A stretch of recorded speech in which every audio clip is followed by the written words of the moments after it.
Olá, bom dia. E nós estamos agora de volta com o canal, com o tal novo projeto que nós estamos a preparar e desta vez vamos já fazer a grande experiência. Digamos que este é o episódio número 1 do canal Portugal Místico. Neste episódio número 1 nós trouxemos, ou decidimos trazer, 3 temas que são importantes. Primeiro, na área do Jorge, nós vamos falar da parte de como construir uma carta astral e depois, para terminar, vamos dar aqui um lamiré apenas sobre o lado dos oráculos, vamos falar do oráculo dos elementais.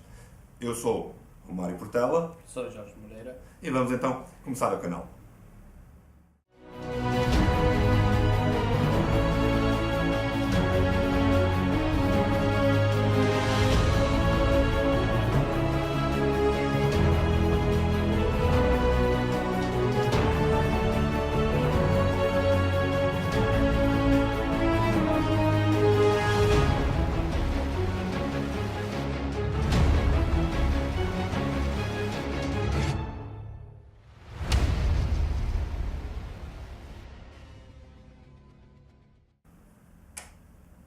Hoje vamos então trazer-lhe uma pequena explicação do que é um mapa astral.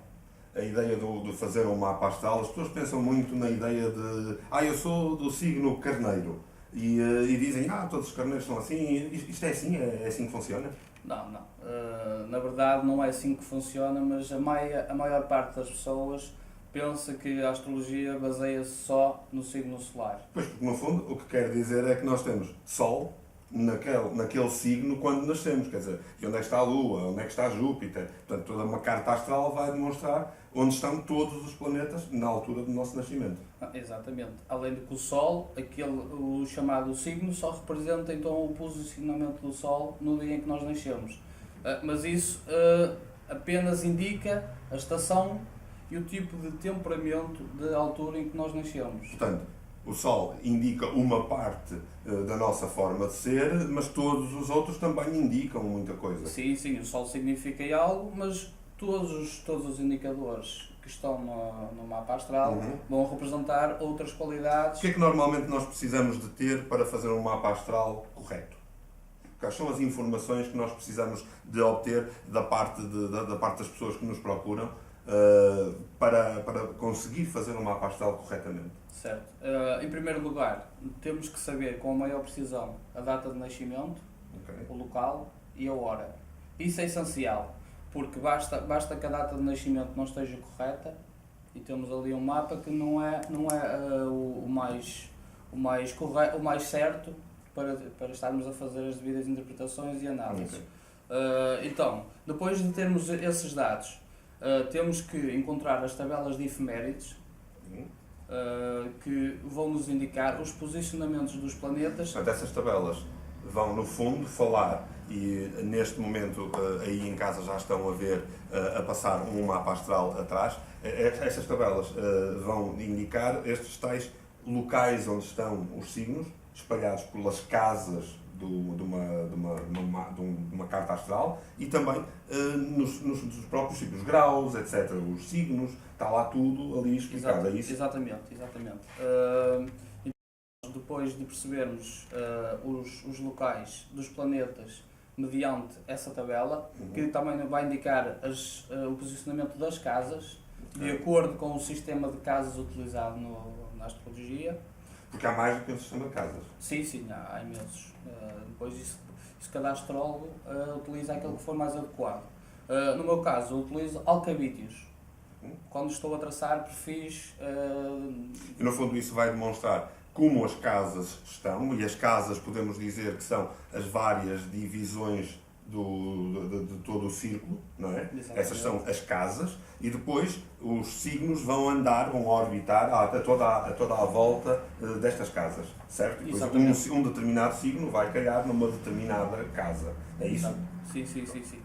E depois, no final, quando nós, através da data, conseguimos localizar, e a data e não só, a hora, não é? Nós vamos precisar de isto o mais exato possível. Horas, minutos, tem que ser o mais preciso possível. O mais preciso possível e também o local. Isto não é tão importante para questões de mapa natal, é mais importante para as previsões do mapa natal. Quando se tenta fazer tudo o resto, todo o trabalho do astrólogo depois. Então, nós fazendo aqui, reformulando muito rapidamente, nós temos as casas, e as casas são a divisão, uma divisão de toda a circunferência, e esta divisão depois vai ter os signos que orbitam a toda a volta. Ora, estes signos vão calhar em determinadas casas, e as casas são numeradas, são 12, não é?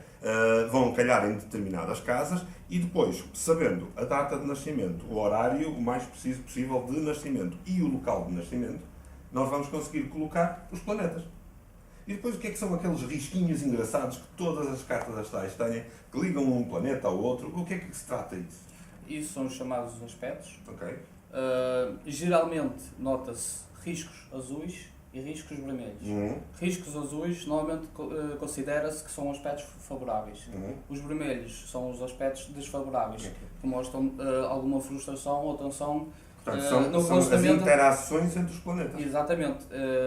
Mostra a dinâmica entre os planetas, se representa uma certa amizade ou inimizade, de acordo com a... Portanto, o facto de termos um planeta, um determinado planeta que está imediatamente oposto ao outro, isto vai fazer, que é aquilo que nós chamamos de aspecto de oposição, não é? Sim, sim. Isto vai provocar já qualquer coisa. Portanto, ler um mapa astral não é propriamente saber em que signo calha a casa e depois qual é o planetinha que lá anda a passear. Exato. Portanto, falta todo um outro processo. Exato. Todo o mapa em si fala da pessoa a que corresponde. Ou seja, não é só o signo solar, e as pessoas também têm que perceber isto, porque isto é um tema que já se vem a gastar há muito tempo e que contribui, de certa forma, para uma astrologia pop. Uma moda chamada astrologia a metro, em que as pessoas, só porque são de um determinado signo, têm que ser aquilo. Exatamente. É?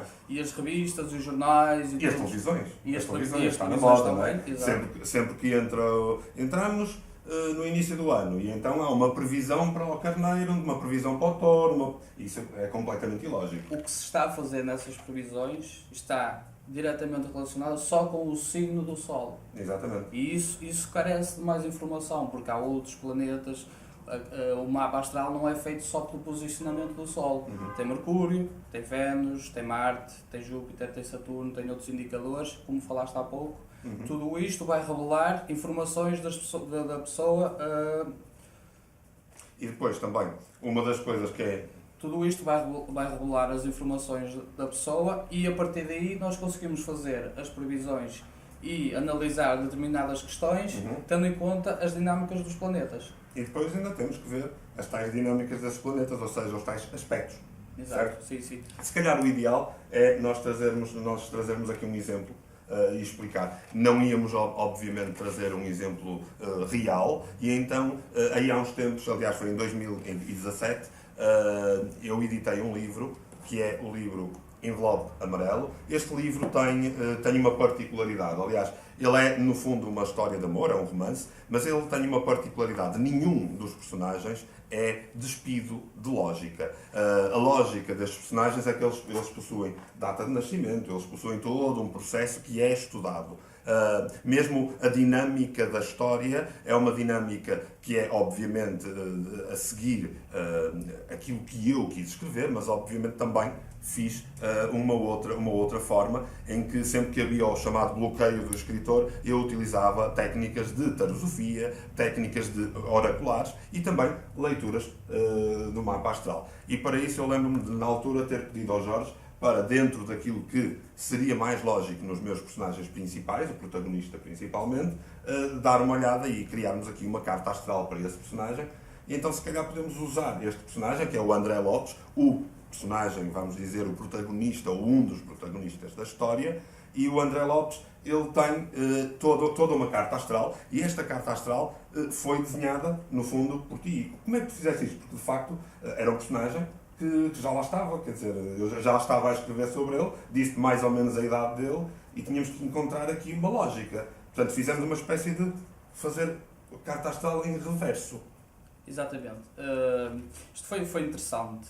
Isto foi uma experiência muito interessante para mim, principalmente, porque nunca tive a oportunidade de fazer uma experiência destas, de criar uma personagem em termos astrológicos, porque de facto ela já existia. Estamos a falar de uma personagem fictícia criada por Mário Portela na série Zord, dos livros que editou, e foi muito interessante porque isto complementa muito bem a questão da personalidade do André, e o criar aqui um mapa astral baseado naquilo que o André representa na história foi muito interessante. Então diz-me, o André é de signo solar.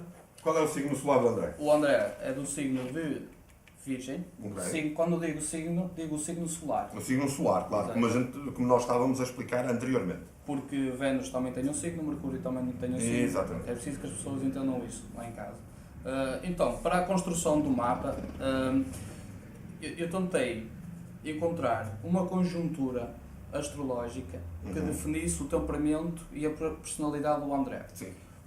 Isto para eu chegar a essa conclusão, eu tenho que perceber o que cada planeta vai significar nas dinâmicas do André, exatamente, na maneira como ele interage na história, na maneira como ele se relaciona com as outras personagens. Eu tive que pegar nisto tudo e conjurar toda essa exato, carta no mapa astral. Então o que é que eu fiz? Busquei a data da altura em que nasceu. Mais aproximada. Eu disse que ele teria uma determinada idade, portanto eu disse que ele deveria ter nascido alguns em 87. Exato, então cheguei à data de 20 de setembro de 1987.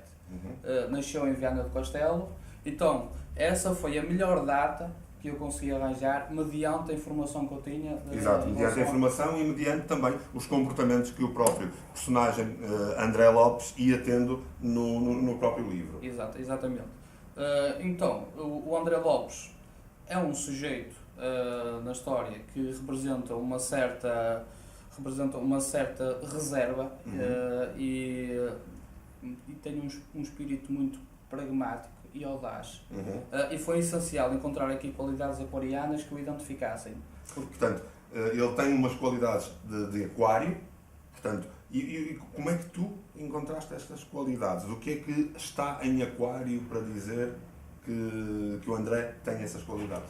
Porque o signo de aquário é um signo de ar, é um signo que representa comportamentos humanos, ao contrário de outros signos que representam comportamentos mais bestiais, mais animalescos, isto em termos de natureza dos signos. Então temos o André Lopes que é então o personagem protagonista do livro, e este personagem tu foste-lhe encontrar características de aquário. Estas características de aquário são, dizias tu, pelo facto de ser um signo de aspecto humano, um signo mais humano.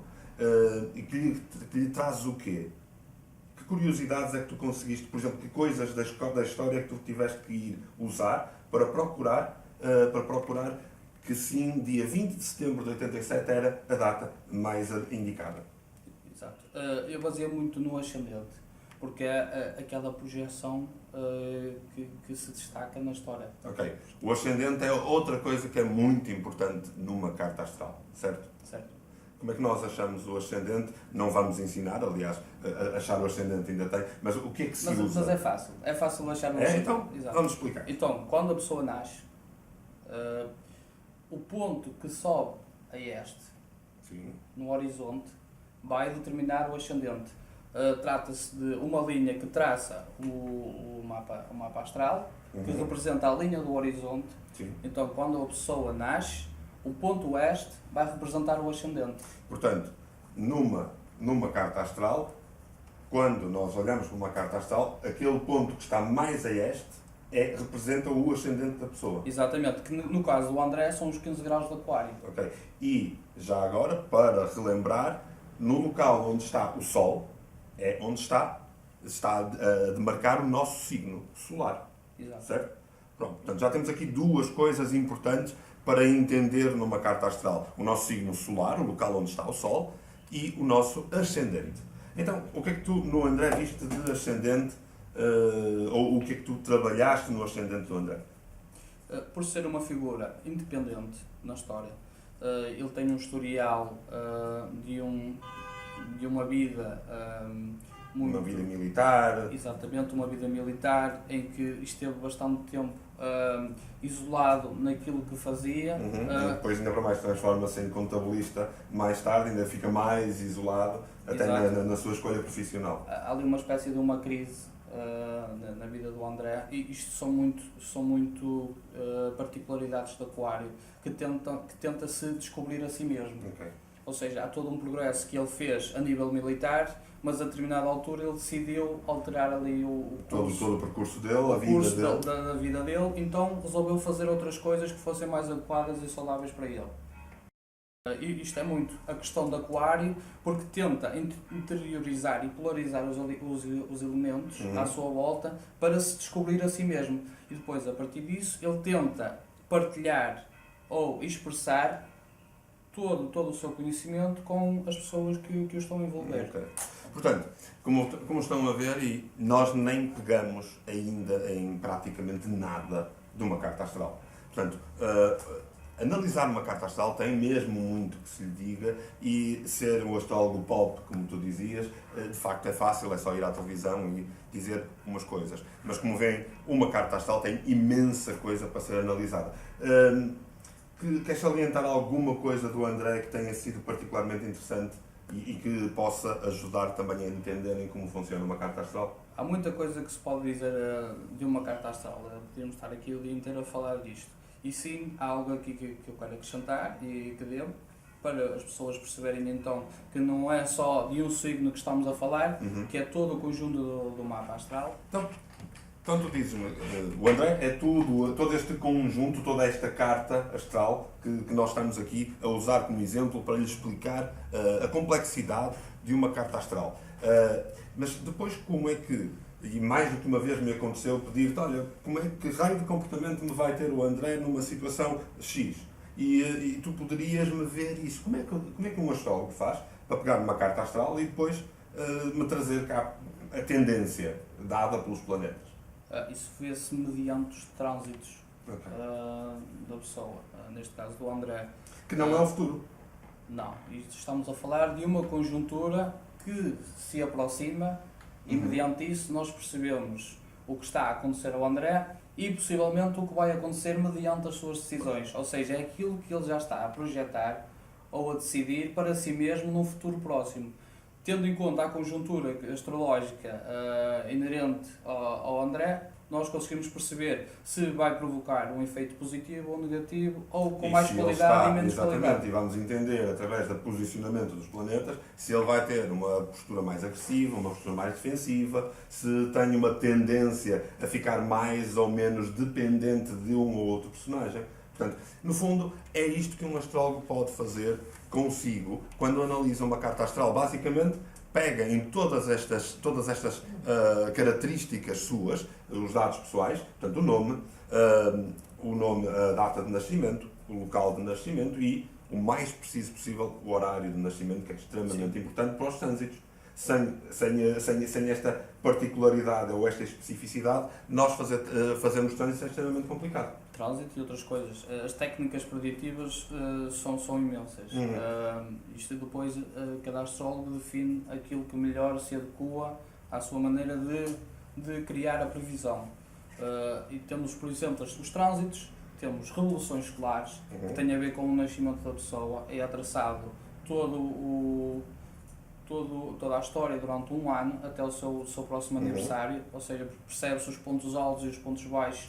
No fundo, uma previsão da energia que teremos durante todo um ano, no dia do nosso aniversário. Fantástica a ideia de fazer uma consulta num dia desses, porque aí já ficamos preparados para toda uma tendência do próximo ano. Exato, é uma tonalidade que vai ser muito presente naquele ano. Obviamente que as coisas vão mudando ao longo de um ano, no espaço. Já agora, e eu sei que é inerente a toda a gente gosta de ter um bom relacionamento.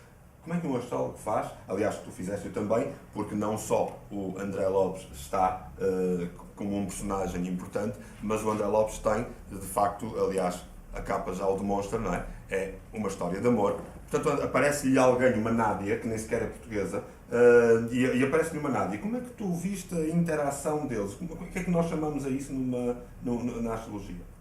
Isso chama-se sinastria. Ok. Que no fundo funciona como? E para eu poder fazer isso, eu também tive que construir um mapa para a Nádia. Exatamente. Que podem ver no site ordle.pt, projetado pelo Mário. Passar aqui. Tenho uma breve explicação dos mapas. Aliás, até pões lá uma explicação rápida dos dois personagens, sim. não é? Mas quando falas da sinastria, o que é que nós conseguimos encontrar entre os dois mapas de um casal? Exato, então pego no mapa da Nádia, o mapa do André, e tento perceber os planetas mais importantes de cada um dos mapas e relacioná-los. No fundo, ver a interação deles. Exato, perceber a amizade e inimizade entre eles. Ou seja, se são planetas ou naturezas que são congruentes. No fundo, os tais aspectos que nós vimos antes dentro de uma só carta astral, tu vais criar toda uma complexa análise entre os aspectos dos planetas de uma carta astral com os planetas da outra carta astral. Vou fundir as duas cartas. Os aspectos, de facto, dão uma ajuda complementar. Mas o que se vê realmente é a interação entre os planetas de ambas as cartas. Que também podes depois analisar a nível de trânsitos. Quando é que o casal tem uma determinada tendência e quando é que o casal tem outra determinada tendência, certo? Portanto, e esta é uma forma breve de lhe explicar como funcionam as cartas astrais e como um astrólogo pode, de alguma forma, ajudá-lo a entender-se, a entender as coisas. Não lhe vai dizer o futuro. Se lhe disser que lhe diz o futuro, não é um bom astrólogo. O que ele está a fazer é a dar-lhe tendências. Ele está a perceber como é que determinados planetas vão dar uma determinada tendência, um determinado peso, um temperamento, como tu dizias, ao comportamento de cada pessoa. Portanto, no fundo, veja tudo isto como uma introdução à astrologia, dada aqui pelo Jorge, na nossa conversa, e é por aqui que nós queremos começar a seguir com este canal. Hoje foi uma introdução astrológica, agora iremos pegar em alguns pontos em particular ao longo dos tempos e se nos disser em baixo o tipo, ou em baixo, ou por e-mail, como quiser, se nos disser o tipo de informação que gostava mais de saber dentro da área da astrologia, pois o Jorge estará aqui e melhor do que ninguém lhe poderá ajudar em tudo isso. Então, agora vamos sair um bocadinho da temática da astrologia e vamos entrar numa outra temática, a temática dos elementais que tínhamos prometido. Se já anda a acompanhar-nos no Patreon, tínhamos falado de que iríamos versar essa temática. Esta é uma temática já mais oracular. Isto porquê? Porque em 2015 editei um oráculo que lhe explicava como funcionavam os elementais. Esse oráculo, que esta aqui é a primeira edição, uma edição que já não está disponível. Este oráculo era um oráculo que é, no fundo, para lhe trazer uma forma de aprender um bocadinho mais sobre os elementais. Os vários elementais, a fada, os elfos, as musas, etc., as sereias, são tudo nomes que muitas vezes nós temos uma tendência a ligar com coisas, com histórias e mitologias da Disney. Mas, na verdade, isto já era falado por quase todas as civilizações. As sereias aparecem em quase todas as civilizações. Não são só as musas que ajudaram o Camões a escrever. Musas aparecem em civilizações como a civilização celta, a civilização asteca, os gregos. Toda a mitologia greco-romana fala imenso das musas. Ora, a musa, por falar nela, é exatamente o elemental que rege os próximos dias. Como é que isto se faz? Este género de energia é uma energia que pode ser mensurada e que normalmente pelos calendários lunares, os goidélicos, os astecas, os incas, os maias, faziam toda uma análise do tipo de energia que havia na altura. Este género de energia é uma energia que cada um daria o seu nome, porque depois há nomes que não versam todas as civilizações.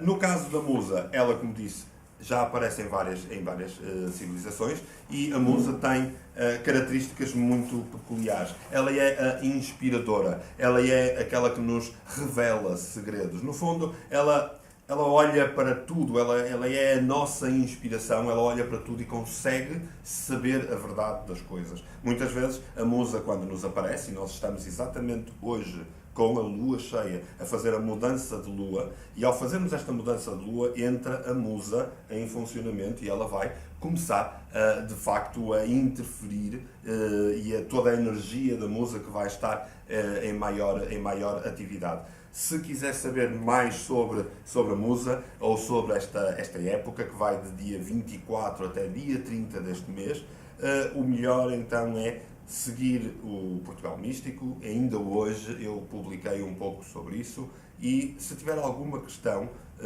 esteja à vontade, pergunte-nos. Muito brevemente iremos falar do oráculo, iremos falar também destas questões dos elementais, desmistificar um bocadinho porque é que nós estamos para aqui a falar de fadas e depois, com o tempo, este é mais um dos temas que nós vamos versar. Ora, agora o importante para nós terminarmos este vídeo é voltar a lembrar do Patreon. O Patreon é algo que nós criamos a pensar, obviamente, em poder entrar em contacto consigo e receber o seu apoio, a sua ajuda e também a sua participação.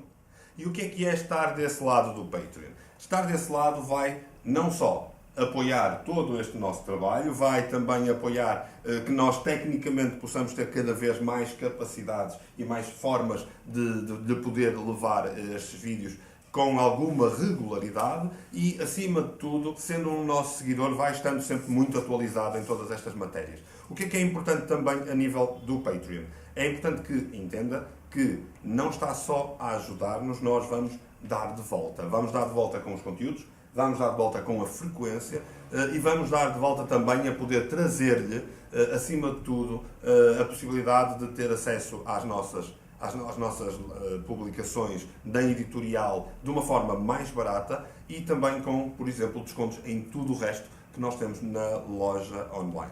Veja, por exemplo, aqui neste link que leva diretamente ao Patreon, os tipos de apoio que pode dar a nós e, por exemplo, vai notar que um dos tipos de apoio vai poder receber em cada mês uma das publicações que nós já fizemos, sejam elas estes livros que hoje até já versamos, ou seja, por exemplo, publicações como o Quem Cala Consente, ou o teu livro que estará agora para sair da Astrologia na Tarosofia. Portanto, toda uma série de publicações que vão estando sempre disponíveis a estas pessoas que estão connosco a seguir-nos e a apoiar-nos mensalmente e, obviamente, desse lado atentos a tudo aquilo que nós vamos fazendo.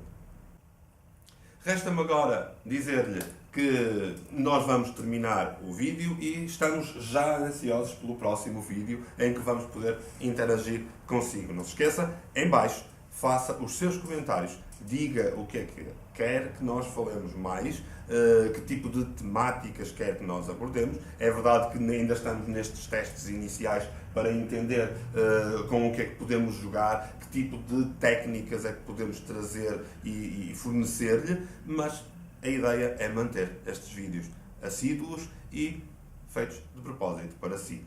Por hoje não há muito mais a dizer, a única coisa que temos a dizer-lhe é que tenham um resto de semana que seja excelente. Adeus, até à próxima.